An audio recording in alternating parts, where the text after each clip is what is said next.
The magic നോവലിലേക്ക് സ്വാഗതം.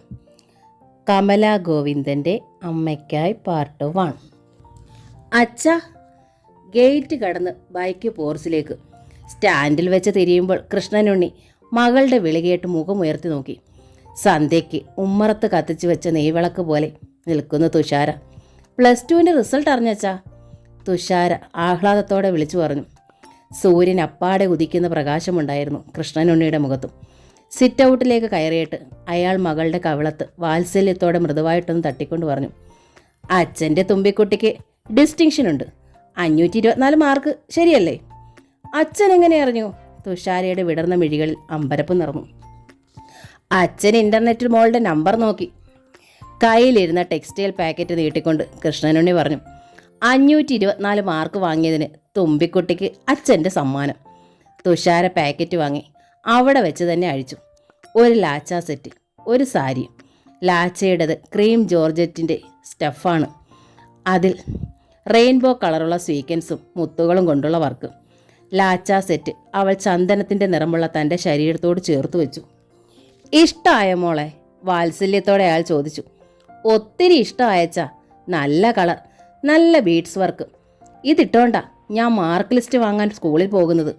കൃഷ്ണനുണ്ണി ചിരിച്ചു സമ്മതമെന്ന മട്ടിൽ. എന്നിട്ട് ചോദിച്ചു, സാരി മോൾക്ക് ഇഷ്ടമായോ? തുഷാര സാരി നിവർത്തി. പീക്കോക്ക് നിറം, അരികിൽ കസവ്, അമ്മയ്ക്കുള്ളതാണ്. നിന്റെ അമ്മയ്ക്ക് ഈ നിറം നന്നായി ചേരും അല്ലേ? അയാൾ പുഞ്ചിരിച്ചു. അല്ലെങ്കിലും അച്ഛൻ സെലക്ട് ചെയ്യുന്ന ഏത് സാരിയാ അമ്മയ്ക്ക് ചേരാത്തത്? തുഷാര പുഞ്ചിരിച്ചു. ആ പ്രശംസ ഇഷ്ടപ്പെട്ടതുപോലെ അയാൾ ഹാളിലേക്ക് കയറി. ഹാളും സിറ്റ് ഔട്ടും 2 കിടക്കമുറികളും കിച്ചനും ചേർന്ന് മനോഹരമായൊരു ഒറ്റനില കെട്ടിടമാണത്. കൃഷ്ണനുണ്ണി തൻ്റെ കിടക്കമുറിയിലേക്ക് കയറി. ഒരേ ഒരു മോളേ ഉള്ളൂ തനിക്ക്. ഏറ്റവും നന്നായി പഠിച്ച് ഏറ്റവും നല്ല റിസൾട്ടാണവൾ എപ്പോഴും വാങ്ങുക. ആ അഭിമാനത്തോടെയാണ് അയാൾ ഡ്രസ്സ് ചേഞ്ച് ചെയ്യാൻ തുടങ്ങിയത്. തുഷാര ഹാളിൽ കടന്നിരുന്ന ഡൈനിങ് ടേബിളിനരികിലേക്ക് ചെന്ന് ഒരു കപ്പ് എടുത്ത് ഫ്ലാസ്കിൽ നിന്ന് കപ്പിലേക്ക് ചായ പകർന്നു. അല്പം മടിച്ചു നിന്നിട്ടവൾ ചായയുമായി അച്ഛൻ്റെ റൂമിൻ്റെ വാതിക്കലെത്തി. അച്ഛ, ചായ. കൃഷ്ണനുണ്ണി ഷർട്ടിൻ്റെ ബട്ടണുകൾ വെടിവെച്ചതേ ഉള്ളൂ. ആവി പറക്കുന്ന ചായയുമായി വാതുക്കൽ നിൽക്കുന്ന മകളെ അയാൾ ഒന്ന് നോക്കി. ഷർട്ടിൻ്റെ ബട്ടണിൽ നിന്ന് കൈയെടുത്തു. നീ എന്താ ചായയും കൊണ്ട്? കൃഷ്ണനുണ്ണിയുടെ നെറ്റി പെട്ടെന്ന് ചുളിഞ്ഞു. രാധ എവിടെ? എനിക്കൊരു ചായ തരാൻ പറ്റാത്ത വിധം അവൾക്ക് എന്ത് പണിയാണിവിടെ? കൃഷ്ണനുണ്ണിയുടെ മുഖത്ത് നിമിഷം കൊണ്ട് ദേഷ്യം നിറഞ്ഞു. ശബ്ദം കനത്തു. തുഷാരയുടെ നെഞ്ചിടിച്ചു. അമ്മ വന്നില്ലച്ചാ, അവൾ ഭയത്തോടെ പറഞ്ഞു. വന്നില്ലേ? അരുതാത്തത് എന്തോ കേട്ടതുപോലെ കൃഷ്ണനുണ്ണി വേഗം മുഖം തിരിച്ച് ക്ലോക്കിലേക്ക് നോക്കി. 6:15. അയാൾ ശബ്ദമുയർത്തി. 6-ന് മുമ്പ് അമ്മ വീട്ടിലെത്തിയിരിക്കണം, എന്തു വന്നാലും. അതാണ് അച്ഛൻ്റെ നിഷ്കർഷ. അഗ്രികൾച്ചറൽ ഡിപ്പാർട്ട്മെൻറ്റിലാണ് അമ്മ. ചങ്ങനാശ്ശേരിയിൽ, അച്ഛൻ ട്രഷറിയിലും. പൊൻകുന്നത്ത് 6:10 അച്ഛനെത്തും കൃത്യമായി. അപ്പോൾ അമ്മ തന്നെ അച്ഛന് ചായ കൊടുത്തിരിക്കണം. അതച്ഛന് നിർബന്ധമാണ്. അതിന് പിഴവ് വന്നാലോ? തുഷാരയുടെ മുഖത്തും ഭയം ഇരമ്പിക്കയറി. കൃഷ്ണനുണ്ണി അഴിച്ച ബട്ടൺ തിരിച്ചിട്ടു. ഡ്രസ്സ് ചേഞ്ച് ചെയ്യാതെ അയാൾ തിരിച്ച് സിറ്റ് ഔട്ടിലേക്ക് ഇറങ്ങി. അച്ഛാ, അമ്മ എന്തെങ്കിലും അത്യാവശ്യം കൊണ്ട്? തുഷാര പറയാൻ ശ്രമിച്ചതും കൃഷ്ണനുണ്ണി ശബ്ദമുയർത്തി. നീ മിണ്ടരുത്. തുഷാര കൂടുതൽ ഭയന്നു. അല്പം മുമ്പ് കണ്ട സ്നേഹവും വാത്സല്യമൊന്നും ഇപ്പോഴാ മുഖത്തില്ല. ആളാകെ മാറിക്കഴിഞ്ഞു. കടുത്ത നോട്ടം, കനത്ത ശബ്ദം. കൃഷ്ണനുണ്ണി ധൃതിയിൽ മുറ്റത്തേക്ക് ചാടിയിറങ്ങി ഗേറ്റിങ്കലെത്തി. അവിടെ നിന്ന് റോഡിലെ മങ്ങിയ വെളിച്ചത്തിലേക്ക് നോക്കി. വൈഫിനെ നോക്കി നിൽക്കുകയാണോ കൃഷ്ണനുണ്ണി? പെട്ടെന്ന് റോഡിൽ നിന്നൊരു ശബ്ദം കേട്ടു. 5-6 വീടുകൾക്കപ്പുറത്ത് താമസിക്കുന്ന ജോയി പുന്നൂസാണ്. ഇലക്ട്രിക് ഓഫീസിലാണ് അയാൾക്ക് ജോലി. ജോലി കഴിഞ്ഞ് വരുന്ന വരവാണ്. കൃഷ്ണനുണ്ണി അയാളുടെ മുഖത്തേക്ക് തറപ്പിച്ചു നോക്കി. ആണെങ്കിൽ പേടിക്കണ്ട, ഞാൻ വന്നിറങ്ങിയ ബസ്സിൽ രാധികയെ ഇറങ്ങിയിട്ടുണ്ട്. ഇങ്ങോട്ട് നടക്കാനൊരുങ്ങിയപ്പോഴാ നമ്മുടെ നൗഷാദ് കടയിൽ നിന്ന് വിളിച്ചത്. രാധിക ബേക്കറിലോട്ട് കയറിയിട്ടുണ്ട്, ഇപ്പോൾ വരും. കൃഷ്ണനുണ്ണി ഒറ്റ അക്ഷരം മറുപടി പറഞ്ഞില്ല. അയാളുടെ ചെന്നിയിലെ ഞരമ്പുകൾ പിടയ്ക്കാൻ തുടങ്ങി. അച്ഛൻ്റെ ഭാവം കണ്ട് ഭീതിയോടെയാണ് തുഷാര സന്ധ്യാവിളക്ക് കൊളുത്തിയത്. എൻ്റെ ദേവി, അമ്മയൊന്ന് വേഗം വരണേ. തുഷാര മനം നൊന്ത് പ്രാർത്ഥിച്ചതും കേട്ടു. ഗേറ്റിൻ്റെ ഓടാമ്പൽ നീക്കുന്ന ശബ്ദം. അവൾ ഞെട്ടിത്തിരിഞ്ഞു. ഓടുന്നതിന് സമം നടന്നുകൊണ്ട് വല്ലാതെ വിയർത്ത് കിതച്ചാണ് രാധിക ഗേറ്റിനുള്ളിലേക്ക് കടന്നത്. അകത്തേക്ക് 2 അടി വെച്ചതും അവൾ നിന്നുപോയി. ഉച്ച സൂര്യൻ കത്തി ജ്വലിച്ചു നിൽക്കുന്ന ഭാവത്തിൽ മുൻപിൽ വഴി വിലങ്ങി നിൽക്കുന്നു കൃഷ്ണനുണ്ണി. നീ എന്താ ഇത്ര വൈകിയത്? കൃഷ്ണനുണ്ണി കടുപ്പിച്ച് ചോദിച്ചു. ഈശ്വര, അരമണിക്കൂർ വൈകി. ആളിൻ്റെ ഭാവം മാറിക്കഴിഞ്ഞു. കത്തിപ്പൊട്ടാൻ പാകത്തിൽ നിൽക്കുന്ന ഒരു വെടികുണ്ടാണ് മുൻപിൽ. എങ്കിലും അത് മറയ്ക്കാൻ ശ്രമിച്ചു രാധിക. മുഖത്ത് ലാഘവത്തിൻ്റെ ഒരു ചിരി ഒട്ടിച്ചു ചേർത്ത് കിതപ്പടക്കാൻ ശ്രമിച്ച് അവൾ പരിഭവം കലർത്തി പരാതിപ്പെട്ടു. ഇരുട്ടാൻ തുടങ്ങി. ഉണ്ണിയേട്ടൻ ഇവിടെ ഇങ്ങനെ നിൽക്കാതെ വണ്ടിയും കൊണ്ട് കവല വരെ ഒന്ന് വരായിരുന്നില്ലേ? ഒറ്റയ്ക്ക് ഓടി വരികയായിരുന്നു ഞാൻ. അത്രയും പറഞ്ഞിട്ട് കൃഷ്ണനുണ്ണിയുടെ മുഖത്തേക്ക് നോക്കാതെ മറുപടിക്ക് നിൽക്കാതെ രാധിക ധൃതിയിൽ സിറ്റ് ഔട്ടിന് നേർക്ക് നീങ്ങി. മുറ്റത്ത് നിന്നും വീടിനുള്ളിലേക്കൊന്ന് കയറി പറ്റാനായിരുന്നു രാധികയുടെ തിടുക്കം. രാധേ! അതൊരലർച്ചയായിരുന്നു. രാധിക പിടിച്ചു കെട്ടിയതുപോലെ നിന്നു. ചോദിച്ചതിന് ഉത്തരം പറയടി, നീ എന്താ വൈകിയത്? അതേ നില, അതേ ചോദ്യം. ഉണ്ണിയേട്ടാ! രാധികയ്ക്കുള്ളിൽ തേങ്ങൽ മുട്ടി. ഞാനൊന്ന് വീട്ടിനുള്ളിലേക്ക് കയറിക്കോട്ടെ? മുറ്റത്ത് നിന്നിങ്ങനെ ബഹളം വെച്ച അയൽക്കാർ കേൾക്കില്ലേ? അയൽക്കാരുടെ പെണ്ണുങ്ങൾ സന്ധ്യയ്ക്ക് വീട്ടിലുണ്ടടി. കൃഷ്ണനുണ്ണി ശബ്ദം ഒട്ടും കുറച്ചില്ല. ഇവിടുത്തെ കാര്യം അവർ അന്വേഷിക്കുകയും വേണ്ട. നീ ഇന്ന് അരമണിക്കൂർ വൈകി. 30 മിനിറ്റ്. എന്തുകൊണ്ട്? എനിക്ക് കാരണം അറിഞ്ഞേ പറ്റൂ. പറയാതെ ആളിനി അടങ്ങില്ല. രാധിക കീഴടങ്ങി. ഞങ്ങളുടെ സൂപ്രണ്ട് അംബാലിക സാറിൻ്റെ മകൾക്കൊരു മോൻ പിറന്നു. അവർ വൈകുന്നേരം ഒരു ചെറിയ പാർട്ടി നടത്തി. അത് കഴിഞ്ഞപ്പോൾ ഇത്തിരി വൈകി. ഓടി വന്നപ്പോൾ പതിവ് ബസ് കിട്ടിയില്ല. വൈകുന്നേരം അംബാലിക സാറിൻ്റെ പാർട്ടി? എന്നോട് കള്ളം പറയരുത്. ഞാൻ അംബാലിക സാറിനെ വിളിച്ച് ചോദിക്കും. കൃഷ്ണനുണ്ണി രാധികയ്ക്ക് നേരെ താക്കിയതുപോലെ പറഞ്ഞു. ചോദിക്ക്. ശരി, പിന്നെ ഏത് ബസ്സാണ് കിട്ടിയത്? 5:30-ക്കുള്ളത്. 5:30-ക്കുള്ള ബസ് കിട്ടിയെങ്കിൽ ഇവിടെ കവലയിൽ അത് 6:10-നെത്തും. കൃഷ്ണനുണ്ണി കണക്ക് കൂട്ടിയിട്ട് തറപ്പിച്ച് പറഞ്ഞു. ഉവ്വ്, 6:10-നെത്തി. രാധിക സമ്മതിച്ചു. അപ്പോൾ കവലയിൽ 6:10-നെത്തി. കൃഷ്ണനുണ്ണി വിരൽ മടക്കി. ഇവിടേക്ക് നടന്നെത്താൻ 10 മിനിറ്റ്. പിന്നെയും ബാക്കിയുണ്ട് 10 മിനിറ്റ്. ആരെയാടി നിനക്ക് 10 മിനിറ്റ് കൊണ്ട് ശൃംഗരിക്കാൻ കിട്ടിയത്? എൻ്റെ ഈശ്വര! രാധിക നെഞ്ചിൽ കൈവച്ചു, കണ്ണു തുടച്ചു. വേണ്ട, എൻ്റെ അടുത്ത് ഈ കള്ളക്കരച്ചിൽ വേണ്ട. കൃഷ്ണനുണ്ണിക്ക് ദേഷ്യം ഇരട്ടിച്ചു. നിന്നെ എനിക്കറിയില്ലേ? സത്യം പറഞ്ഞാ നിനക്ക് രക്ഷയാ. ആരുടെ കൂടെയായിരുന്നു നീ? ദൈവമേ! രാധിക മുഖം ഉയർത്തി ചുറ്റും നോക്കി. അയൽവേളുകളുടെ പൂമുഖത്ത് ചിലർ നിൽക്കുന്നു. ഇങ്ങോട്ട് നോക്കി. അതിലേറെ പകപ്പോടെ അവൾ കണ്ടു. കത്തിച്ച് നിലവിളക്കിന് മുമ്പിൽ പൊട്ടിപ്പിളർന്നു നിൽക്കുന്നു മകൾ. പ്രായപൂർത്തിയായ മകളുടെ മുൻപിൽ വെച്ചാണ് അമ്മയെ വിസ്തരിക്കുന്നത്. നീ അകത്ത് പോ മോളെ, രാധിക വിഷമത്തോടെ പറഞ്ഞു. എന്തിനാടി അവളെ അകത്തോട്ട് വിടുന്നത്? തള്ളെ കണ്ട് പഠിക്കട്ടെ മോളും. കൃഷ്ണനുണ്ണി ചീറി. മോൾക്ക് വയസ്സ് 18ആയി. അത് മറക്കല്ലേ ഉണ്ണിയേട്ടാ, അവൾ കെഞ്ചി. 18 വയസ്സ് മോൾക്ക്. പക്ഷേ മോളുടെ ഈ പ്രായത്തിന് മുമ്പേ തുടങ്ങിയതല്ലേ നീ പ്രേമിക്കാൻ? രാധിക സ്വന്തം തലക്കടിച്ചു. ഓഫീസിൽ നിന്ന് വരാൻ ഞാൻ ഇത്തിരി വൈകി. അതിന് ഇത്രയ്ക്കൊക്കെ പറയണോ ഉണ്ണിയേട്ടാ? നെഞ്ചു പൊട്ടലോടെ രാധിക ചോദിച്ചു. വരാൻ ഇത്തിരി വൈകി. എത്ര നിസ്സാരമായി നീ അത് പറഞ്ഞു. എൻ്റെ നെഞ്ചിലെ എരിച്ചിൽ എനിക്കല്ലേ അറിയൂ. കൃഷ്ണനുട്ടി ഒട്ടും താണില്ല. എന്തിനാണ് ഈ എരിച്ചിൽ? ഇനി ഞാൻ ആരുടെ കൂടെ പോകുമെന്നാണ്? സ്വന്തം അച്ഛനെയും അമ്മയും കൂടെ പിറപ്പുകളെയും ഈ ലോകത്ത് തന്നെ വെറുപ്പിച്ചിട്ടാ ഞാൻ നിങ്ങളുടെ കൂടെ ഇറങ്ങിപ്പോന്നത്. ഓ, അത് വലിയ തെറ്റായി തോന്നുന്നുണ്ടെങ്കിൽ പൊയ്ക്കോടി അങ്ങോട്ട്. ഞാനും എൻ്റെ മോളും ഇനി തന്നെ കഴിഞ്ഞോളാമടി. 10 മിനിറ്റ് സമയം ഞാൻ എന്ത് ചെയ്തു? അതറിഞ്ഞാൽ തീരുമോ ഈ പ്രശ്നം? രാധിക അസഹ്യമായ നൊമ്പരവും ദേഷ്യവും കൊണ്ട് വേഗം വാനിറ്റി ബാഗ് വലിച്ചു തുറന്നു. അതിനുള്ളിൽ ഒഴിഞ്ഞ ചോറ്റുപാത്രത്തിനോടൊപ്പം വെച്ചിരുന്ന ഒരു പൊതിക്കെട്ട് പുറത്തെടുത്തു. കവലയിലെ ബേക്കറിയിലൊന്ന് കയറി. സന്ധ്യാസമയമായതുകൊണ്ട് അവിടെ തിരക്കായിരുന്നു. രാധിക എണ്ണമയം പുരണ്ട പൊതി നീട്ടിക്കൊണ്ട് തുടർന്നു. മോള് റിസൾട്ട് അറിഞ്ഞ് വിളിച്ചു പറഞ്ഞു, മറ്റൊന്നും വാങ്ങാൻ എൻ്റെ കൈ കാശില്ലായിരുന്നു. ഇത്തിരി ലഡു എങ്കിലും വാങ്ങാതെ എങ്ങനെ ഞാൻ അവളുടെ അടുത്തേക്ക് വരുമെന്ന് ഓർത്ത് കയറിയതാണ്. അതിത്ര വലിയൊരു തെറ്റായി പോയോ? ഛീ! കൃഷ്ണനുണ്ണി ഒട്ടും മടിച്ചില്ല. ആ പൊതിക്കെട്ട് ആഞ്ഞൊരു തട്ടുകൊടുത്തു. എന്നിട്ട് രാധികയുടെ കരണത്ത് കൈ വീശി ആഞ്ഞൊരടി. അവൻ അങ്ങോട്ട് വിളിച്ച് ശൃംഗരിക്കാൻ കയറിയതാണെന്ന് എന്താടി നീ ഇതുവരെ പറയാഞ്ഞത്? നീ ഇത് പറയുമോന്നറിയാനാ ഞാൻ ഇത്രയും ചോദിച്ചത്. നീ അതെന്നെ ഒളിച്ചു. അപ്പോ അവൻ വിളിച്ച് കയറ്റിയത് ഞാൻ അറിയത്തുമില്ലല്ലോ, അല്ലേടി? അടികൊണ്ട് തലച്ചോറിൽ പോലും ഇരുട്ട് കയറിയ മട്ടിൽ തറഞ്ഞു നിന്ന രാധിക നെഞ്ചിൽ കൈ വെച്ച് പോയി. ബേക്കറി കടക്കാരൻ ഔഷാദ് തന്നെ വിളിച്ചത് ഉണ്ണിയേട്ടൻ എങ്ങനെ അറിഞ്ഞു? അവൻ്റെ ഒരു ലഡു, താഴെ വീണ് ചെതറിയ പൊതിയിലെ ലഡു കൃഷ്ണനുള്ളിൽ ചെരുപ്പിട്ട കാലുകൊണ്ട് മണ്ണിൽ ചവിട്ടി അരച്ചു. എന്നിട്ടൊരു യുദ്ധത്തിന് തയ്യാറെടുത്തതുപോലെ രാധികയെ നോക്കി. സന്ധ്യയ്ക്ക് നിന്നോട് മാത്രമായിട്ടെന്താ അവന് പറയാനുള്ളത്? അതൊന്നും അറിഞ്ഞിട്ടേ ഉള്ളൂ വേറെ കാര്യം. പറഞ്ഞതും കൃഷ്ണനുണ്ണി ബൈക്ക് സ്റ്റാർട്ട് ചെയ്ത് കഴിഞ്ഞു. ഉണ്ണിയേട്ടാ പോകല്ലേ, ഞാൻ പറയാം പോകല്ലേ. രാധിക ആന്തലോടെ അയാൾക്കരികിലേക്ക് ഓടിച്ചെന്ന് തടയാൻ നോക്കി. മാറി നിൽക്കടി അങ്ങോട്ട്. കൃഷ്ണനുണ്ണി അവളെ ചവിട്ടി തെറിപ്പിച്ചിട്ട് വണ്ടി വിട്ടു. നിന്റെ അഴിഞ്ഞാട്ടം ഇന്ന് ഞാൻ നിർത്തും. രാധിക പോർച്ചിലേക്ക് വീണുപോയി. അമ്മേ! നിലവിളിയോടെ തുഷാര ഓടിയിറങ്ങി വന്നു. അമ്മയെ പിടിച്ചെണീപ്പിച്ചു. തുമ്പിക്കുട്ടി! അപ്പോഴാണ് വിളി. തൊട്ട് എതിർവശത്തെ വീട്ടിൽ നിന്ന് ജയശ്രീയാണ്. വാട്ടർ വർക്സിലെ ഉദ്യോഗസ്ഥയാണ് ജയശ്രീ. തുഷാര അങ്ങോട്ട് നോക്കി.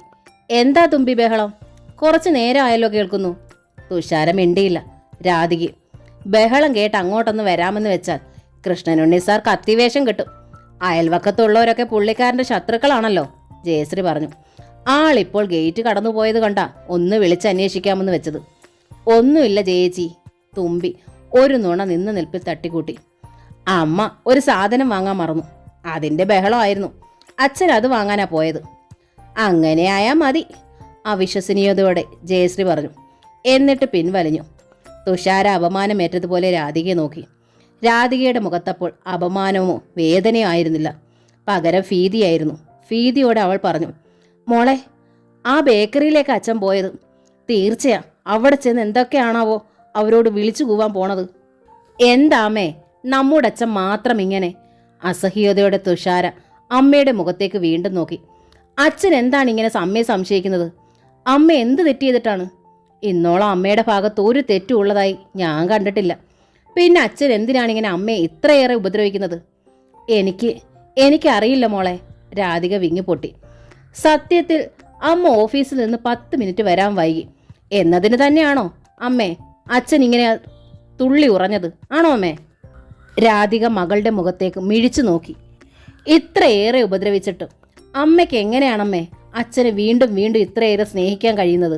തുഷാര ചോദിച്ചു. എനിക്ക് സ്നേഹിക്കാൻ നീയും നിന്റെ അച്ഛനും അല്ലാതെ ഭൂമിക്ക് മുകളിൽ ഒരു കുഞ്ഞു പോലും ഇപ്പോഴില്ല മോളെ. രാധികയുടെ മുഖത്ത് ഹൃദയം വരയുന്ന ഒരു വേദന തിങ്ങി. എന്നെ നിന്റെ അച്ഛൻ ചവിട്ടി അരച്ചോട്ടെ, ഞാൻ സഹിക്കും. പക്ഷേ നിന്റെ അച്ഛൻ്റെ ദേഹത്ത് ഒരു തരി മണ്ണ് പോലും ആരെങ്കിലും വീഴിച്ചാലത് എനിക്ക് താങ്ങാനാവില്ല മോളെ. പെട്ടെന്ന് രാധിക സംസാരം നിർത്തി. എന്തോ ഓർത്ത് ഭയന്നതുപോലെ, അതുവരെ ഉള്ളതെല്ലാം മറന്നതുപോലെ രാധിക ഗേറ്റിങ്ങിലേക്ക് പാഞ്ഞു. അമ്മേ! തുഷാര അമ്പരന്നു. പിന്നാലെ ചെന്നു. അമ്മ ഇത് എങ്ങോട്ടാ ഈ ഇരുട്ടത്ത്? മോളെ, നിന്റെ അച്ഛൻ എന്ത് അനാവശ്യം വിളിച്ചു കൂവിയാലും നമ്മൾ സഹിക്കും. പക്ഷേ ആ ബേക്കറി കടക്കാരെ സഹിക്കുമോ? അവിടെ ചെന്ന് എന്തേലും വിളിച്ചു കൂവുന്നതിന് മുമ്പേ എനിക്ക് അവിടെ ചെല്ലണം. അച്ഛൻ ബൈക്കിലാമ്മേ പോയത്, ഇപ്പോൾ അവിടെ ചെന്നിട്ടുണ്ടാവും. എന്നാലും എനിക്ക് പോകണം. രാധിക മുമ്പോട്ട് കുതിച്ചു. എങ്കിൽ ഞാനും വരാം. വേണ്ട, നീ വരണ്ട, രാധിക ഓടുന്നതിനിടയിൽ പറഞ്ഞു. അകലെ വെച്ചേ കണ്ടു കവലയിൽ ബേക്കറിക്ക് മുന്നിൽ ആൾക്കൂട്ടവും ബഹളവും ഉന്തും തള്ളുമായിരുന്നു. രാധികയും തുഷാരെ അവർക്കിടയിലൂടെ പാഞ്ഞു കയറി. ഉണ്ണിയേട്ടാ, എന്താണിത്? വാ പോകാം. രാധിക കൃഷ്ണനുണ്ണിയെ പിടിച്ചു. അച്ഛാ, നമുക്ക് പോകാം. തുഷാരെ അച്ഛനെ വട്ടം പിടിച്ചു. ഇയാൾക്കിതെന്നാ ഭ്രാന്താ? ഒരാൾ വിളിച്ചു പറഞ്ഞു. അല്ല, വീട്ടിലെ പെണ്ണുങ്ങൾ ചൊവ്വല്ലെങ്കിൽ ചില ആണുങ്ങൾക്ക് ഇതല്ല ഇതിനപ്പുറവും ഭ്രാന്തുണ്ടാവും. മറ്റൊരാളുടെ കമന്റ്. എൻ്റെ ഈശ്വര, രാധിക ഐസ് കട്ട പോലെയായി. തുഷാരയും വല്ലാതെ അപമാനിതയായി നിന്നു. അയാളെയും പിടിച്ചോണ്ട് വേഗം സ്ഥലം വിട്ടോ കൊച്ചേ. രോഷം ഒതുക്കിക്കൊണ്ട് ആൾക്കൂട്ടത്തിൽ നിന്ന് സ്വന്തം കടയിലേക്ക് തിരിച്ചു കയറിക്കൊണ്ട് ബേക്കറി കടക്കാരൻ ഔഷാദ് പറഞ്ഞു. ഈ കവല മഹാ ചീത്തയാ, നമുക്ക് പോകാച്ചാ. തുഷാര തിടക്കം കൂട്ടി. അവിടെ നിന്ന് ഒന്ന് ഓടി ഒളിക്കാനായിരുന്നു അവൾക്ക് ധൃതി. ഒന്ന് നിന്നേ, 3 അങ്ങനെ അങ്ങ് പോയാലോ? പെട്ടെന്നായിരുന്നു ഉറച്ച ശബ്ദം. രാധികയും കൃഷ്ണനുണ്ണിയും നിന്നു. തുഷാരയും. പഞ്ചായത്ത് പ്രസിഡന്റ് ശിവദാസന്റെ മകനാണ് ജിതേന്ദ്രൻ. പലപ്പോഴും തുഷാരയോട് അടുക്കാൻ ശ്രമിച്ച് പരാജയപ്പെട്ടവൻ. ആ കലിപ്പോടെ അവൻ അവൾക്ക് മുമ്പിൽ നിന്നു. തള്ളയും മോളും വഴിപഴിച്ചു പോയെങ്കിലേ പിഴപ്പിച്ചോരെ തപ്പി പിടിക്കാൻ പറയയാളോട്. അല്ലാതെ മാനമര്യാദയ്ക്ക് ജീവിക്കുന്ന ആമ്പിള്ളാരോട് മെക്കിട്ട് കയറാൻ വന്നാലുണ്ടല്ലോ, നീ ഇനി തന്തയില്ലാത്ത കൊച്ചിനെ വയറ്റിലിട്ട് വീർപ്പിച്ചോണ്ട് നിന്റെ ഈ തന്തയുടെ മുൻപിൽ നിൽക്കേണ്ടി വരും. കേട്ടോടി വേൾഡ് ക്വീൻ സുന്ദരി മോളെ. ഒറ്റ വീർപ്പിന് പറഞ്ഞുകൊണ്ട് ജിതേന്ദ്രൻ തുഷാരയുടെ മൂക്കിൻ തുമ്പിന്റെ നേർക്ക് വിരൽ ചൂണ്ടി. ആൾക്കൂട്ടത്തിന് നടുവിൽ ഉടുതുണി ഉരിഞ്ഞ അപമാനത്തോടെ തുഷാര നിന്നു. വെള്ളിടി വെട്ടിയതുപോലെ രാധികയും. എന്താടാ നീ എൻ്റെ മോളോട് പറഞ്ഞത്? കൃഷ്ണനുണ്ണി അലർച്ചയോടെ ജിതേന്ദ്രൻ്റെ നേർക്ക് ഒറ്റച്ചാട്ടം. കൃഷ്ണനുണ്ണി ജിതേന്ദ്രൻ്റെ ഷർട്ടിന്മേലാണ് പിടികൂടിയത്. നീ എന്താടാ പറഞ്ഞത്? ഒന്നുകൂടെ പറയടാ ചൂണയുണ്ടെങ്കിൽ. കൃഷ്ണനുണ്ണി ചീറി. ജിതേന്ദ്രൻ ഒട്ടും ഇളകാതെ നിന്നുകൊണ്ട് മുഖം ചുളിപ്പിച്ച് പരിഹസിച്ചു. ഓ, മകളെ ഒന്ന് തൊടുമെന്ന് പറഞ്ഞതിനാണോ തൻ്റെ ഈ ഉറഞ്ഞതുള്ളല്? എന്നാൽ പിന്നെ ഞാനങ്ങ് കയറി പിടിച്ചാലോ? എൻ്റെ മോളെ തൊട്ടാൽ ഞാൻ ആ കൈ വെട്ടി താഴെയിടും. കൃഷ്ണനുണ്ണി വിട്ടില്ല. എന്നാൽ പിന്നെ ആദ്യം കൈ വെട്ട്, അത് തന്നെ നടക്കട്ടെ. ഒട്ടും കൂസാതെ ജിതേന്ദ്രൻ കൃഷ്ണനുണ്ണിയെ തള്ളി മാറ്റിയിട്ട് തുഷാരയുടെ നേരെ കൈ നീട്ടി. അമ്മേ! ഞെട്ടിപ്പകച്ച അവൾ രാധികയെ കെട്ടിപ്പിടിച്ചു. രാധിക അവളെയും കൊണ്ട് പിന്നോക്കം നീങ്ങി. വാ മോളെ, നമുക്ക് പോകാം, വെപ്രാളത്തോടെ അവൾ പറഞ്ഞു. നില്ലടി അവിടെ. നിന്നെ ഒന്ന് തൊട്ടിട്ടേ ജിതേന്ദ്രൻ ഇന്നിനി ഉറങ്ങുന്നുള്ളൂ. വേണ്ടി വന്നാൽ നിന്റെ വീട്ടിൽ വന്ന് നിന്റെ മുറിയിൽ കയറി തൊടുമടി. ജിതേന്ദ്രൻ ഒരടി മുന്നോട്ട് വെച്ചതും പ്രൗഢമായ ആ വിളി, ജിതേന്ദ്ര! ജിതേന്ദ്രൻ ഞെട്ടി നിന്നു. ഭാസ്കരമാഷാണ്, പഞ്ചായത്ത് പ്രസിഡന്റ് ശിവദാസിന്റെ അനിയൻ, ജിതേന്ദ്രന്റെ കൊച്ചച്ഛൻ. എടാ വീട്ടിൽ പോടാ. ശാസനയോടെ ഭാസ്കരമാഷ് വിരൽ ചൂണ്ടി അവർക്കിടയിലേക്ക് ചെന്നു. ജിതേന്ദ്രൻ പിന്നോക്കം വലിഞ്ഞു. അച്ഛനെ തെല്ലും ഭയമില്ല ജിതേന്ദ്രന്. പക്ഷേ കൊച്ചച്ഛനെ ബഹുമാനമാണ്, പേടിയുണ്ട്. അനുസരിച്ചില്ലെങ്കിൽ ചിലപ്പോൾ നാൽക്കവലയാണെന്നൊന്നും നോക്കില്ല കൊച്ചച്ഛൻ. ഒന്ന് പൊട്ടിച്ചെന്ന് വരും. ജിതേന്ദ്രൻ പിൻവലിഞ്ഞതോടെ ജനക്കൂട്ടം അദ്ദേഹത്തെ വളഞ്ഞു. ജിതേന്ദ്രൻ ഒരു തെറ്റും ചെയ്തിട്ടില്ല മാഷേ. ഞങ്ങളൊക്കെ ഇവിടെ വെറുതെ നിന്നിരുന്നതാ. ഇയാൾ ഇങ്ങോട്ട് പാഞ്ഞൊരു വരവ് വന്നു. നൗഷാദിനെയാണ് ആദ്യം പിടികൂടിയത്. അവർ പറയാൻ ശ്രമിച്ചു. മതി, ആരും വിശദീകരിക്കണ്ട, എനിക്കറിയാം. ഭാസ്കര മാഷ് കൈയെടുത്ത് വിലക്കി. എന്നിട്ട് കൃഷ്ണനുണ്ണിയുടെ നേരെ തിരിഞ്ഞു. എന്താടോ ഇതൊക്കെ? ഇത്രയും കൾച്ചർലെസ്സായി പെരുമാറിയാലോ? ഒന്നുമില്ലെങ്കിലും താനൊരു സർക്കാർ ഉദ്യോഗസ്ഥനല്ലേ, ആ മര്യാദ പാലിക്കണ്ടേ? വീണ്ടും തൊലിയുരിയുന്ന നാണക്കേട് തോന്നി രാധികയ്ക്കും തുഷാരയ്ക്കും.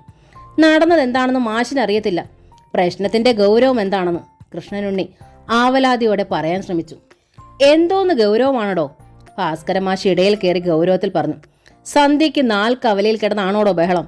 ആൾക്കൂട്ടത്തിന് നടുവിൽ തൻ്റെ കെട്ടിയോളും മോളിൽ നിന്ന് നാണം കെടുന്നത് കണ്ടില്ലേ? മലർന്ന് കിടന്നിങ്ങനെ തുപ്പാതെ അവരെയും വിളിച്ച് വേഗം വീട്ടിൽ പോകാൻ നോക്ക്, മാഷ് ശക്തമായ സ്വരത്തിൽ പറഞ്ഞു. കൃഷ്ണനുണ്ണി ഒരു നിമിഷം തറഞ്ഞു നിന്നു. ബോധോദയം ഉണ്ടായതുപോലെ അയാൾ ചുറ്റുമൊന്ന് നോക്കി. അതെ, ഇത് നാൽക്കവലയാണ്. ഇരുട്ടിന് നല്ല കട്ടിയേറിയിരിക്കുന്നു. അയാൾ കണ്ടു. ചൂളിച്ചുരുങ്ങി നിൽക്കുന്ന ഭാര്യയെയും മകളെയും. ചുറ്റും നിൽക്കുന്ന എല്ലാവരുടെയും മിഴികൾ അവരിലാണ്. കൃഷ്ണനുണ്ണിക്ക് പെരുവിരൽ മുതൽ വിറച്ചു. അയാൾ വേഗം തൻ്റെ ബൈക്കിരിക്കുന്നിടത്തേക്ക് നീങ്ങി. അത് സ്റ്റാർട്ട് ചെയ്തു. വന്ന് കയറടി, അയാൾ അമർഷം അടക്കി പറഞ്ഞു. രാധികയും തുഷാരയും ബൈക്കിന് പിന്നിലേക്ക് വേഗം കയറിയിരുന്നു. വണ്ടി നീങ്ങി. വണ്ടി തുഷാരയുടെ ഗേറ്റ് കടന്നു പോർച്ചിൽ വന്നു നിന്നു. രാധികയും തുഷാരയും ഇറങ്ങി. ഇരുവരും സിറ്റൗട്ടിലേക്ക് കയറിയതും കൃഷ്ണനുള്ളി പിന്നാലെ പാഞ്ഞു വന്നു. എന്തിനാടി ഇവളെ കൂട്ടി നാൽക്കവലേക്കിലോട്ട് പ്രദർശനത്തിന് വന്നത്? അതും ഈ ഇരുട്ടത്ത് നെകളിക്കാൻ? അയാൾ ചോദിച്ചു. രാധിക വിതുമ്പി പൊട്ടി നിൽക്കുകയായിരുന്നു. മറുപടി പറയാൻ നാവ് ഉയർത്തിയാൽ ഉറക്കെ പൊട്ടിക്കരഞ്ഞു പോവും. അവൾ അകത്തേക്ക് പാഞ്ഞു കയറി. അതിനു മുൻപേ കയറിപ്പോയിരുന്നു തുഷാര. കൃഷ്ണനുണ്ണി സിറ്റൗട്ടിലൂടെ അങ്ങോട്ടും ഇങ്ങോട്ടും ഉലാത്തി. അയാളുടെ മനസ്സ് അപ്പോഴും സമനിലയിലായിട്ടില്ല. ഒരു പ്രധാനപ്പെട്ട കാര്യം കൂടി ക്ലാരിഫൈ ചെയ്യാനുണ്ട്. രാധിക ഓഫീസിൽ നിന്ന് ഇറങ്ങിയ സമയം 5 തന്നെ ഇറങ്ങിയോ? അതോ അവൾ പറഞ്ഞതുപോലെ വൈകിയാണോ ഇറങ്ങിയത്? കൃഷ്ണനുണ്ണി ഒട്ടും മടിച്ചില്ല. വേഗം ടെലിഫോണിനരികിലേക്ക് നീങ്ങി. അതിനടുത്തിരുന്ന ഡയറി തുറന്നു. രാധികയുടെ ഓഫീസിലുള്ള എല്ലാ സഹപ്രവർത്തകരുടെയും ടെലിഫോൺ നമ്പർ കളക്ട് ചെയ്തു താൻ ഡയറിയിൽ സൂക്ഷിച്ചിട്ടുണ്ട്. ഡയറിയിലെ ലെറ്റർ എടുത്തു. അംബാലിക, രാധികയുടെ ഓഫീസിലെ സൂപ്രണ്ട്. കൃഷ്ണനുണ്ണി ഡയൽ ചെയ്തു. അംബാലികയെ തന്നെ കിട്ടി. മാഡം, രാധികയുടെ ഹസ്ബൻഡാണ്. എന്താ കൃഷ്ണനുണ്ണി, രാധിക അങ്ങ് വന്നില്ലേ? ഇല്ല, വന്നില്ല. അതാണ് ഞാൻ വിളിച്ചത്. ഓഫീസിൽ നിന്ന് വൈകിയാണോ ഇറങ്ങിയതെന്ന് ഒന്നറിയാമെന്ന് കരുതി. കൃഷ്ണനുണ്ണി തപ്പി തടഞ്ഞു പറഞ്ഞു. ഇത്തിരി വൈകി. ഞാനൊരു ചായ സൽക്കാരം നടത്തി, അതാണ് താമസിച്ചത്. ഞങ്ങൾ ഒരുമിച്ചാണ് ഇറങ്ങിയത്. അംബാലിക വിശദീകരിച്ചുകൊണ്ട് തുടർന്നു. 5:30 വണ്ടി തന്നെ രാധികയ്ക്ക് കിട്ടിയല്ലോ. പിന്നെന്താ ഇത്ര സമയമായിട്ട് അവിടെ എത്താത്തത്? എത്തേണ്ട സമയം കഴിഞ്ഞല്ലോ. അറിയേണ്ടതറിഞ്ഞതും കൃഷ്ണനുള്ളി റിസീവർ വെച്ചു. അപ്പോൾ ഓഫീസിൽ നിന്ന് വൈകിയാണ് ഇറങ്ങിയത് എന്ന് പറഞ്ഞത് സത്യമാണ്. ആശ്വാസത്തോടെ കൃഷ്ണനുണ്ണി തിരിഞ്ഞതും വിയർത്തുപോയി. തൊട്ടു പിന്നിൽ രാധിക, കയ്യിൽ ആവി പറക്കുന്ന ചായ. അല്ല, ഞാൻ അംബാലികയോട്. അയാൾ വാക്കുകൾക്കായി വല്ലാതെ പരതി. രാധിക ശബ്ദിച്ചില്ല. അയാളുടെ വലത് കരം പിടിച്ചെടുത്തു. എന്നിട്ട് ചായ ആ കൈവെള്ളയ്ക്കുള്ളിൽ വെച്ചു കൊടുത്തു. എന്നിട്ട് വേഗം മുറിക്ക് പുറത്തേക്ക് കടന്നു. മകളുടെ മുറിക്കുള്ളിലേക്കാണ് രാധിക കയറിയത്. എത്ര പിടിച്ചു നിർത്തിയിട്ടും അവൾ പൊട്ടിക്കരഞ്ഞുപോയി. ഒഴുകിയിറങ്ങുന്ന കണ്ണീർ തുടച്ച് തൻ്റെ ടേബിളിൽ തലചായ്ച്ചിരിക്കുകയായിരുന്ന തുഷാര. അമ്മയുടെ കരച്ചിൽ കേട്ടതും അവൾ എഴുന്നേറ്റു. കിടക്കയിൽ വീണുകിടന്ന് തേങ്ങുന്ന അമ്മയ്ക്കരികിൽ ചേർന്നിരുന്നു തുഷാര. അമ്മയുടെ തല തൻ്റെ മടിയിലെടുത്തു വെച്ചു. കണ്ണീർ തൻ്റെ വിരൽത്തുമ്പാൽ തുടച്ചു. കരയല്ലേ അമ്മേ, ഞാൻ പിന്നെ എന്താ മോളെ ചെയ്യുക? അച്ഛൻ എന്തൊക്കെ പറഞ്ഞാലും ചെയ്താലും കരയുക മാത്രം. എൻ്റെ അമ്മ ഇത്ര പാവമായി പോയല്ലോ അമ്മേ. നിന്റെ ഈ അമ്മ ചെയ്ത മഹാപാപത്തിൻ്റെ പരമോന്നത ശിക്ഷയാ മോളെ ഇത്. രാധിക തേങ്ങിപ്പോയി. തുഷാര അമ്മയുടെ മുഖം പൊതിഞ്ഞു പിടിച്ച് അലിവോടെ ചോദിച്ചു, ഇത്ര ഭയങ്കര ശിക്ഷ കേൾക്കാൻ മാത്രം എൻ്റെ അമ്മ എന്തു മഹാപാവമാണ് ചെയ്തത്? പറയമ്മേ. രാധികയുടെ നാവ് സ്തംഭിച്ചു. ഇല്ല, പറയില്ല. തൻ്റെ മകൾ ഒരിക്കലും അതറിയരുത്. അറിഞ്ഞാൽ ഈ അമ്മയുടെ മുഖത്ത് ഈ മകൾ കാർക്കിച്ചു തുപ്പും. തുഷാര സങ്കടത്തോടെ അമ്മയെ നോക്കി. 5 വർഷം പരസ്പരം ജീവന് തുല്യം സ്നേഹിച്ച് ഒന്നായവരാണ്. അച്ഛനമ്മമാരെ തള്ളിക്കളഞ്ഞിറങ്ങിപ്പോന്നു അച്ഛനൊപ്പം. അതാണ് അമ്മ ചെയ്ത മഹാപാപം, തുഷാര കരുതി. പക്ഷേ എന്നിട്ടും അച്ഛന് സംശയമാണ്. അമ്മ മറ്റൊരു പുരുഷനോട് മിണ്ടുന്നത് അച്ഛന് സഹിക്കില്ല. പിന്നെ യുദ്ധമാണ്. അച്ഛന് വിട്ട് അമ്മ മറ്റേതെങ്കിലും പുരുഷൻ്റെ ഒപ്പം പോകുമോന്നാണ് അച്ഛൻ്റെ ഭയം. ഇന്ന് താൻ ഡിസ്റ്റിങ്ഷനോടെ +2 പാസ്സായ ദിവസമാണ്. എത്രയേറെ സന്തോഷിക്കേണ്ടതാണ്. പക്ഷേ ആ ജിതേന്ദ്രൻ എന്താ അങ്ങനെയൊക്കെ പറഞ്ഞത്? രാധിക എഴുന്നേറ്റിരുന്നു. മകളുടെ മുഖം തൻ്റെ മുഖത്തിന് നേരെ പിടിച്ചു. മറ്റുള്ളവരൊക്കെ അടങ്ങിയിട്ടും നിന്നോടെന്തോ മുൻ വൈരാഗ്യം ഉള്ളതുപോലെ ആയിരുന്നല്ലോ അവൻ്റെ സംസാരവും പെരുമാറ്റവും. ഒന്നുമില്ലമ്മേ. തുഷാര ശബ്ദം താഴ്ത്തി. അവൻ ഇഷ്ടം കൂടാൻ വന്നു. ഞാൻ പോടാന്നും പറഞ്ഞു, അത്രേ ഉള്ളൂ. ആരോടും പോടാന്നും വാടാന്നും ഒന്നും പറഞ്ഞേക്കല്ലേ മോളെ. കേട്ടില്ല എന്ന് നടിച്ചു പോരണം. കാലം മഹാ ചീത്തയാണ്. ആരേലും അറിഞ്ഞാലും ചീത്തപ്പേരാ. ആരും അറിഞ്ഞിട്ടില്ലായിരുന്നമ്മേ. പക്ഷെ ഇന്ന് അച്ഛൻ കാരണം ഇനി. തുഷാര ഒന്ന് തേങ്ങി. കരയല്ലേ മോളെ. രാധിക മകളുടെ മുഖം തോളിൽ താങ്ങി അവളുടെ മുടിയിഴകളിൽ തലോടി. അമ്മയ്ക്ക് ഏക സമാധാനം നീയ. അമ്മയുടെ സ്വപ്നവും നീയ. നിനക്ക് വേണ്ടിയാ അമ്മ ഈ മുൾക്കിരീടമെല്ലാം ചുമക്കുന്നത്, അറിയാലോ. തുഷാര മിണ്ടിയില്ല. അമ്മയുടെ വിരൽത്തുമ്പിലെ നനുത്ത തലോടലേറ്റ് അവൾ ചേർന്നിരുന്നു. ഏറെ നേരം കഴിഞ്ഞപ്പോൾ രാധിക അറിഞ്ഞു മകൾ ഉറങ്ങിയിരിക്കുന്നു. അവളെ കിടക്കയിലേക്ക് കിടത്തി ബെഡ്ഷീറ്റ് വലിച്ച് അവളെ പുതപ്പിച്ചു. എന്നിട്ട് എഴുന്നേറ്റു. പാവം, ഉറങ്ങാൻ കഴിയുന്നുണ്ടല്ലോ അവൾക്ക്. രാധിക പിന്നെ നേരെ പോയത് കിച്ചണിലേക്കാണ്. ജോലി കഴിഞ്ഞ് വന്നാൽ കിടക്കയിലെത്തും വരെ എന്നും പണിയുണ്ട്. അന്നന്നത്തെ തുണികൾ കഴുകണം, മുറികൾ തൂത്ത് വേണ്ടി വന്നാൽ തുടയ്ക്കണം, പിറ്റേന്ന് രാവിലത്തേക്കുള്ള പച്ചക്കറികൾ അരിഞ്ഞു വെക്കണം, ദോശമാവ് അരയ്ക്കണം. പക്ഷേ ഇന്നൊന്നിനും വയ്യ. മനസ്സും ശരീരവും തളർന്നിരിക്കുന്നു. രാധിക മൂടിവെച്ച പാത്രങ്ങൾ തുറന്നു പരിശോധിച്ചു. രാവിലെ വെച്ച ചോറ് കുക്കറിൽ മിച്ചമുണ്ട്. സാമ്പാറും മെഴുക്കുപുരട്ടിയുമുണ്ട്. മീൻ വറുത്തതുമുണ്ട്. രാത്രിയിലേക്ക് ഇന്നിനി ഒന്നും ഉണ്ടാക്കാൻ വയ്യ. രാധിക വിഭവങ്ങളെല്ലാം ചൂടാക്കി ഡൈനിങ് ടേബിളിലേക്ക് വെച്ചു. എന്നിട്ട് ക്ലോക്കിൽ നോക്കി. സമയം 10:30 കഴിഞ്ഞിരിക്കുന്നു. രാധിക കിടക്കമുറിയുടെ വാതിക്കലേക്ക് ചെന്നു. പ്രതീക്ഷിച്ചതുപോലെ തന്നെ ആൾ കിടക്കയിലുണ്ട്. കിടക്കുകയല്ല, ഇരിക്കുകയാണ്. വന്ന വേഷം മാറ്റിയിട്ടില്ല. സിഗരറ്റിൻ്റെ പുകയാണ് മുറി നിറയെ. ടെൻഷൻ കയറിയാൽ ഇങ്ങനെയാണ്. ഇരുന്നിരിപ്പിൽ സിഗരറ്റ് പാക്കറ്റ് കാലിയാക്കും. 4 വർഷത്തെ തീവ്രമായ പ്രണയത്തിന് ശേഷം ഒരുപാട് പേരോട് യുദ്ധം ചെയ്ത് തന്നെ സ്വന്തമാക്കിയെടുത്ത ആളാണ്. കൊടുങ്കാറ്റിൻ്റെ ശക്തിയായിരുന്നു ആ സ്നേഹത്തിന്. ഇന്നും അതേ ശക്തിയുണ്ട്. പക്ഷേ ആ സ്നേഹത്തിൻ്റെ അത്യാഴങ്ങളിൽ നിന്ന് വാലിൽ കുത്തി 10 വിടർത്തി ചീറ്റിക്കൊണ്ട് ഒപ്പം ഒന്നുകൂടിയുണ്ട് സംശയം. എല്ലാവരെയും വിട്ടിറങ്ങി പോന്നവളാണ് താൻ.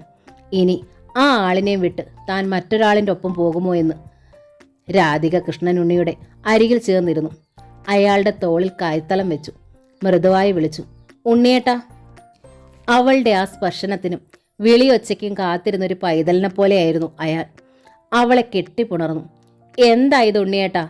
അയാൾ അവളുടെ ഒറ്റ നര പോലും വീഴാത്ത മുടിയിഴകളിലും എപ്പോഴും സുന്ദരമായിരിക്കുന്ന ആ തുടുത്ത മുഖത്തും ഒക്കെ കൈത്തല ഓടിച്ചു. നിനക്കെന്നോട് ദേഷ്യമായോ രാധേ? അയാൾ വിങ്ങി. ഞാൻ എന്നെങ്കിലും ഉണ്ണിയേട്ടനോട് ദേഷ്യപ്പെട്ടിട്ടുണ്ടോ? ഞാൻ എന്താ രാധേ ഇങ്ങനെ? എനിക്കറിയാം ഉണ്ണിയേട്ടാ, എല്ലാം എന്നോടുള്ള സ്നേഹക്കൂടുതൽ കൊണ്ടാണെന്നോ. ഉവ്വോ? കൃഷ്ണനുണ്ണിയുടെ മിഴികൾ തിളങ്ങി.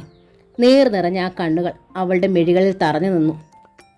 42 കഴിഞ്ഞിട്ടും പനിനീർപ്പൂവിൻ്റെ സ്നിഗ്ധത ഇന്നുമുള്ള അവളുടെ മുഖം അയാൾ തൻ്റെ കൈക്കുടന്നയിലെടുത്തു. അതരങ്ങൾ പുത്തൻ മണവാളൻ്റെ ആവേശത്തോടെ താഴ്ത്തി. രാധികയുടെ എല്ലാ സങ്കടങ്ങളും ആ ഒറ്റ നിമിഷം കൊണ്ട് ആവിയായി. നമുക്ക് ആഹാരം കഴിക്കണ്ടേ? രാധിക ചോദിച്ചു. വേണം. കൃഷ്ണനുണ്ണി എഴുന്നേറ്റു. മോളെവിടെ? അവൾ ഉറങ്ങി. പിണങ്ങിയിട്ടാണ്, രാധിക പറഞ്ഞു. നമ്മുടെ മോളുടെ സർവ്വ സന്തോഷവും ഞാനിന്ന് തകർത്തു, കൃഷ്ണനുണ്ണി കുറ്റബോധത്തോടെ പറഞ്ഞു. വാ, നമുക്ക് മോളെ ഉണർത്താം. അവൾ പിണങ്ങി കഴിക്കാണ്ടിരുന്നാൽ പിന്നെ എൻ്റെ തൊണ്ടേന്ന് ചോറിറങ്ങില്ല. കൃഷ്ണനുണ്ണി രാധികയും ചേർത്ത് പിടിച്ച് മകളുടെ മുറിയിലെത്തി. അവളെ തട്ടി ഉണർത്തി. അച്ഛൻ്റെ തുമ്പിക്കുട്ടി ഇങ്ങനെ പിണങ്ങല്ലേ? ഉണർന്നിട്ടും തുഷാര അനങ്ങിയില്ല. മനഃപൂർവ്വം. സോറിടാ തുമ്പി, അച്ഛൻ ഇനി ഇങ്ങനെ ഒരു പ്രശ്നവും വഴക്കും ഉണ്ടാകില്ല. സത്യം. ദാ ഏത്തമിടാൻ. കൃഷ്ണനുണ്ണി കൈകൾ ക്രോസായി ചെവിയിൽ എത്തിപ്പിടിച്ച് ഏത്തമിടാൻ തുടങ്ങി. തുഷാര ചാടി എണീറ്റു. അവളുടെ എല്ലാ പിണക്കവും പോയി കഴിഞ്ഞു. പിന്നെ ചിരിയായി, ആഹ്ലാദമായി. മൂവരും തെളിഞ്ഞ മനസ്സോടെ സന്തോഷത്തോടെ ഊണ് കഴിച്ചു. പിന്നെ ഉറങ്ങാൻ കിടന്നു. രാത്രിയുടെ അന്ത്യയാമത്തിൽ എപ്പോഴും ഉറക്കത്തിൻ്റെ അത്യഗാധമായ ചുഴിക്കുള്ളിൽ നിന്നും കൃഷ്ണനുണ്ണി പെട്ടെന്ന് ഞെട്ടി ഉണർന്നു. പൊയ്ക്കോ, വേഗം പൊയ്ക്കോ. ഒരടക്കിയ ശബ്ദം അയാൾ കേട്ടു. പെൺശബ്ദം. ഇല്ലടാ പൊന്നെ, ഞാൻ പോണില്ല. ഒരു പുരുഷ ശബ്ദം കൊഞ്ചുന്നു. കൃഷ്ണനുണ്ണി ഞെട്ടലോടെ കൈ എത്തിച്ചു ബെഡ് സ്വിച്ച് ഇട്ടു. കിടക്കയിലേക്ക് നോക്കി. തന്നോട് ഒട്ടിച്ചേർന്ന് കിടക്കുന്നു രാധിക. പിന്നെ സംസാരിച്ചതാര്? കൃഷ്ണനുണ്ണി ഒരു കുതിപ്പിന് എഴുന്നേറ്റു. ആരടാ അത്? ഒറ്റ അലർച്ച. പെട്ടെന്ന് അയാൾ കേട്ടു ഏതോ വാതിൽ തുറക്കുന്ന ശബ്ദം. ആരോ പാഞ്ഞോടുന്ന കാലടി ശബ്ദം. എന്താ എന്താ ഉണ്ണിയേട്ടാ? അലർച്ച കേട്ട് രാധിക ഞെട്ടി ഉണർന്നു. അപ്പോഴേക്കും കൃഷ്ണനുണ്ണി വാതിൽ തുറന്ന് ഹാളിലേക്ക് പാഞ്ഞു. ലൈറ്റ് ഇട്ടു. അയാൾ കണ്ടു മകളുടെ മുറിയുടെ പാളികൾ അല്പം തുറന്നു കിടക്കുന്നു. എടി! കൃഷ്ണനുണ്ണി ആ മുറിക്കുള്ളിലേക്ക് പാഞ്ഞു കയറി. എന്താ അച്ഛാ? ഞെട്ടി ഉണർന്ന തുഷാര മുൻപിൽ അച്ഛനെ കണ്ടു ചോദിച്ചു. ആരാടി ഈ മുറിക്കുള്ളിൽ നിന്നിപ്പോൾ ഇറങ്ങി ഓടിയത്? ആ ജിതേന്ദ്രൻ അല്ലയോടി? അയ്യോ അച്ഛാ! തുഷാര നടുങ്ങി. സത്യം പറയടി. കൃഷ്ണനുണ്ണി തുഷാരയുടെ മുടിയിൽ പിടിച്ചു വട്ടം കറക്കി. എന്നിട്ട് കവിളിൽ ആഞ്ഞടിച്ചു. ഉണ്ണിയേട്ടാ, മോളെ വിട്. എന്തു ഭ്രാന്താണ് ഈ പറയുന്നത്? രാധിക അവർക്കിടയിലേക്ക് കയറി. എനിക്ക് ഭ്രാന്താണ് അല്ലേടി? പൊയ്ക്കോ പൊയ്ക്കോ എന്നും പറഞ്ഞ് നിന്റെ മകൾ ഇപ്പോൾ അവനെ ഇറക്കി വിട്ടതേ ഉള്ളൂ. അവൻ ഈ ഗേറ്റിന് വെളിയിൽ പോയിട്ടില്ലടി. ഞാൻ കാണിച്ചു തരാം.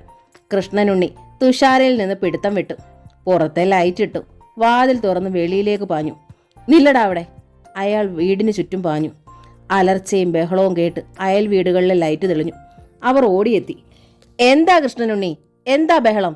ജയശ്രീയുടെ ഭർത്താവ് രാജു ചോദിച്ചു. എൻ്റെ വീട്ടിൽ നിന്ന് ഒരുത്തൻ ദാ ഇറങ്ങി ഓടി, കൃഷ്ണനുണ്ണി പറഞ്ഞു. കള്ളനായിരിക്കും. കള്ളന്മാരുടെ ശല്യം ഇപ്പൊ വല്ലാതെ വർദ്ധിച്ചിരിക്കുന്നു, രാജു പറഞ്ഞു. കള്ളനല്ലെന്ന്.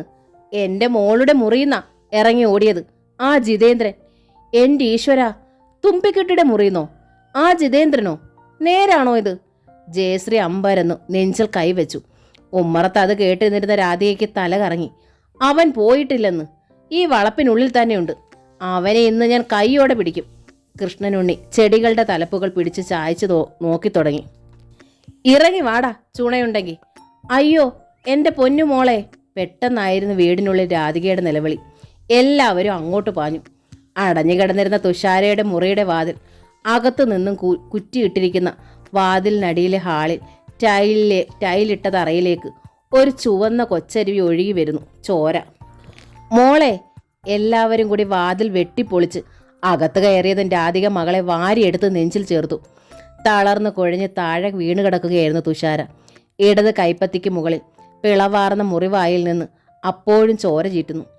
അച്ഛൻ്റെ തുമ്പിക്കുട്ടി! അത് കണ്ടതും കൃഷ്ണനുണ്ണി ഭയന്നു പോയി. തൊട്ടു മുൻപ് നടന്നതെല്ലാം അയാൾ മറന്നിരിക്കുന്നു. അയാൾ രാധികയുടെ കയ്യിൽ നിന്ന് മകളെ വാരി തൻ്റെ നെഞ്ചോട് ചേർത്ത് പിടിച്ചു. കൃഷ്ണനുണ്ണി, ഇങ്ങനെ വെച്ചോണ്ടിരുന്നാൽ അപകടമാകും. വേഗം ഏതെങ്കിലും ഹോസ്പിറ്റലിലേക്ക് കൊണ്ടുപോകും, തൊട്ടു തെക്കേ വീട്ടിലെ ചാക്കോച്ചൻ പറഞ്ഞു. കൃഷ്ണനുണ്ണി ഒന്ന് ഞെട്ടി. എന്നിട്ട് നിന്ന നിൽപ്പിൽ പുറത്തേക്കൂടി. രാധേ, വാ, നമുക്ക് ഹോസ്പിറ്റലിലേക്ക് പോകാം. വേഗം വാ, ഒരു ടാക്സി കിട്ടുമോ നോക്കാം. അയാൾ പരിഭ്രാന്തനായി വിളിച്ചു കൂവി ഗേറ്റിങ്കിലേക്ക് പായുകയാണ്. നിൽക്ക് കൃഷ്ണനുണ്ണി ചേട്ടാ, രാജു പിന്നാലെ ചെന്ന് പറഞ്ഞു.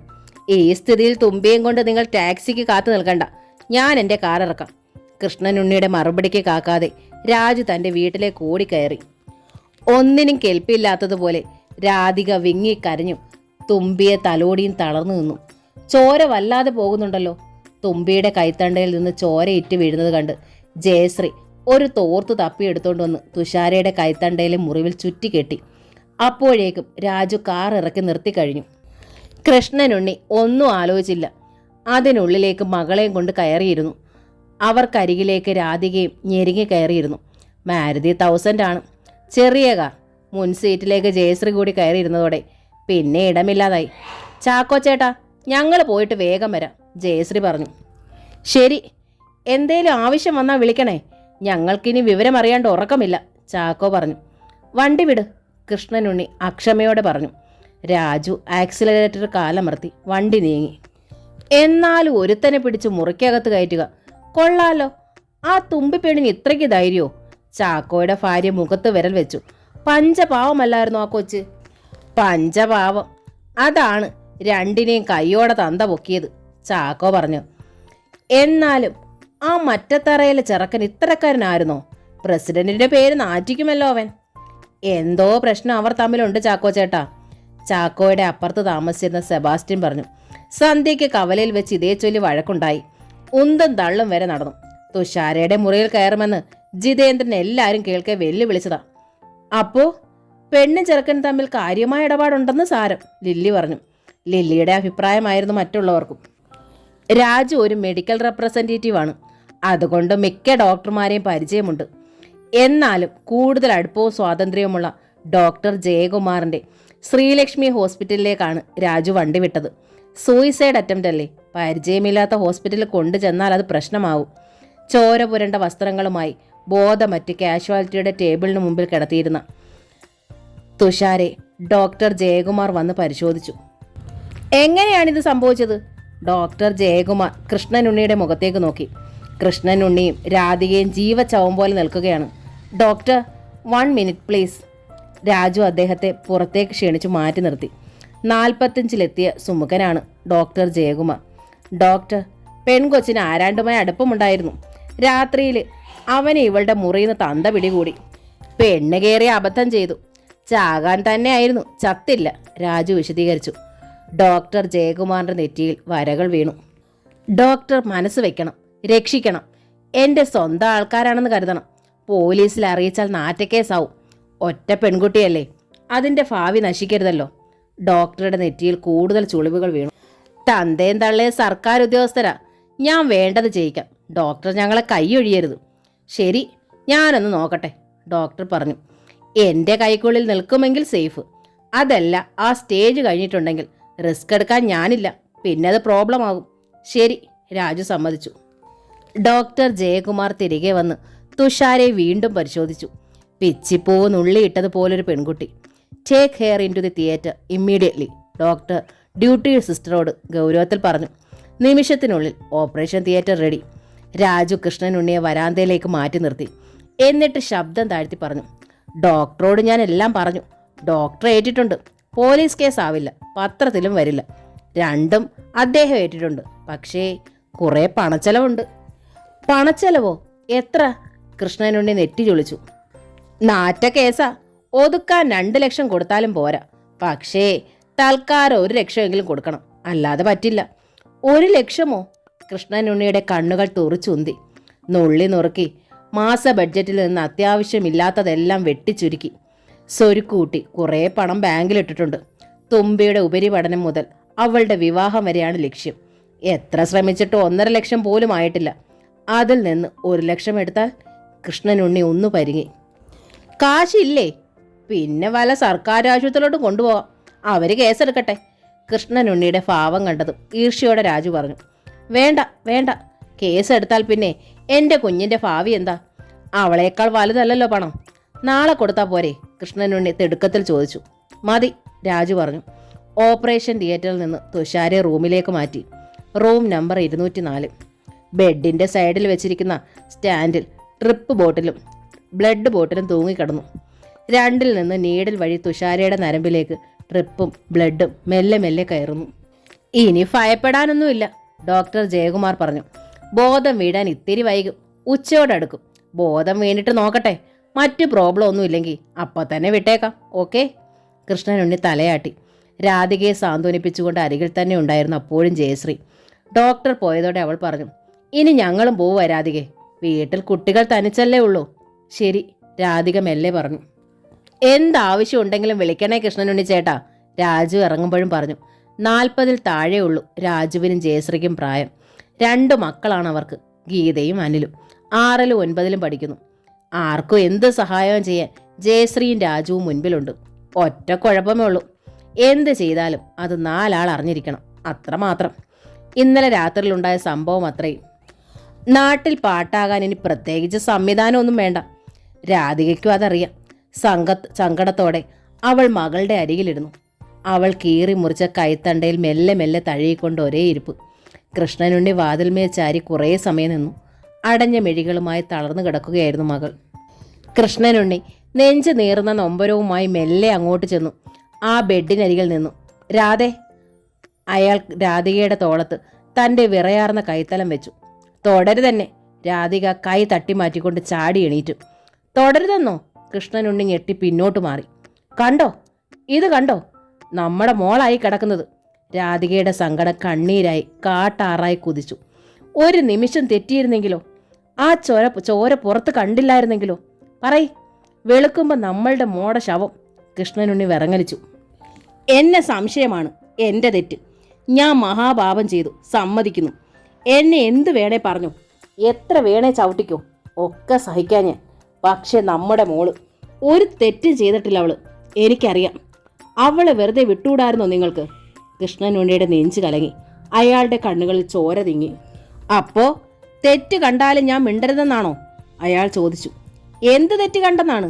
രാധിക ശബ്ദമുയർത്തി. അവളുടെ സംസാരം ഞാൻ കേട്ടതാണ്. വാതിൽ തുറക്കുന്നതും അടയ്ക്കുന്നതും ആ ശബ്ദവും ഞാൻ കേട്ടതാണ്, കൃഷ്ണനുണ്ണി പറഞ്ഞു. എന്നിട്ട് ഉണ്ണിയേട്ട മുറിയിൽ ചെന്ന് ബഹളം വെച്ചപ്പോൾ ഉറക്കം ഞെട്ടിയ പകപ്പാടോണെയാണല്ലോ അവൾ എണീറ്റ് വന്നത്. അതവൾ ഉറക്കം നടിച്ചതാണ്, കൃഷ്ണനുണ്ണി തറപ്പിച്ച് പറഞ്ഞു. എന്ത് ഭ്രാന്താണ് ഈ പറയുന്നത്? അത്രയ്ക്ക് കള്ളത്തരം നമ്മുടെ മോൾക്കുണ്ടോ? പിന്നെ സന്ധ്യയ്ക്ക് ആ ജിതേന്ദ്രൻ വിളിച്ചു പറഞ്ഞ എന്താടി? കൃഷ്ണനുണ്ണിക്ക് അരിശം വന്നു. സന്ധ്യയ്ക്ക് അവനെ കൊണ്ട് നിങ്ങൾ പറയിച്ചതാണ്, രാധിക വിരൽ ചൂണ്ടി. നമ്മുടെ മോളും അവനുമായി ഒരു ബന്ധവും ഇല്ല. എനിക്കറിയാം അവൾ ഒരു തെറ്റും ചെയ്തിട്ടില്ലെന്ന്. അല്ലെങ്കിൽ ഒരുത്തനെ വിളിച്ച് രഹസ്യമായി രാത്രിയിൽ ഉറക്കറയിൽ കയറ്റാൻ തക്കവണ്ണം അത്രയ്ക്ക് അതമ്പതിച്ചവളാണോ ഉണ്ണിയേട്ടാ നമ്മുടെ തുമ്പി മോള്? ആണോ? പറയ്. തിളച്ചു തൂക്കിയ നെയ് നെറുകയിൽ വീണതുപോലെ കൃഷ്ണനുണ്ണി ഒന്ന് പിടച്ചു. അപ്പോൾ ഞാൻ കേട്ട സംസാരമോ, വാതിലടച്ച ശബ്ദമോ? അയാൾ സ്വയം ചോദിച്ചു. അയൽപ്പക്കത്ത് വല്ലവരും സംസാരിച്ചതോ വാതിലടച്ചതോ ആയിരിക്കും, രാധിക പറഞ്ഞു. എൻ്റെ ദൈവങ്ങളെ, അയൽപ്പക്കത്തായിരുന്നോ സംസാരം കേട്ടത്? അവരാണോ വാതിലടച്ചത്? നെഞ്ചിനുള്ളിൽ ഒരു തീമല വീണതുപോലെ അയാൾ പകച്ച് ബെഡിലേക്ക് നോക്കി. ഒറ്റ നിമിഷം കൊണ്ട് ജീവൻ കളയാൻ ശ്രമിച്ച മകൾ. നീ ഒരു തെറ്റും ചെയ്തിട്ടില്ല മോളെ. തലയും തലച്ചോറും പൊള്ളിക്കൂടുന്നതുപോലെ അയാൾ ഭിത്തിയിലേക്ക് തിരിഞ്ഞ് തൻ്റെ തലയടിച്ചു. ഉണ്ണിയേട്ടാ, അരുതേ. കൃഷ്ണനുണ്ണി ഇടയ്ക്കിടെ സിംഹത്തെ പോലെ അലറും, മാന്തും, കടിക്കും. ഒക്കെ രാധികയ്ക്കറിയാം. പക്ഷെ അത് കഴിഞ്ഞാൽ ആൾ വെറും പാവമാണ്. ഒട്ടും സങ്കടം സഹിക്കാനുള്ള കരുത്തില്ല. തലയടിച്ചു പൊട്ടിക്കാനും മറക്കില്ല. രാധിക അയാളെ പിന്നിലൂടെ ചേർത്ത് പിടിച്ചു. ഓടിത്തളർന്നവന് പെട്ടെന്നൊരത്താണി കിട്ടിയ ആശ്വാസത്തോടെ കൃഷ്ണനുണ്ണി അവളെ ആഞ്ഞു പുൽകി.